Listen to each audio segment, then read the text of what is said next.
Okay, nilagay na po natin ang battery dito kasama ang controller para hindi na gumawa ng fiber.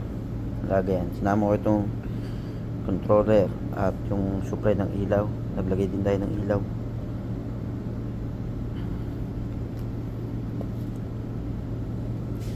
Battery sa ilalim, sa ibabaw controller, tapos yung supply ng ilaw 12 volts.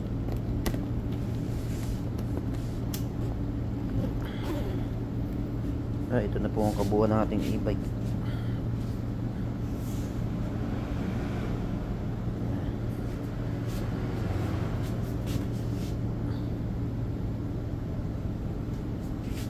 Natakbo po ito ng mga 40 kilometer.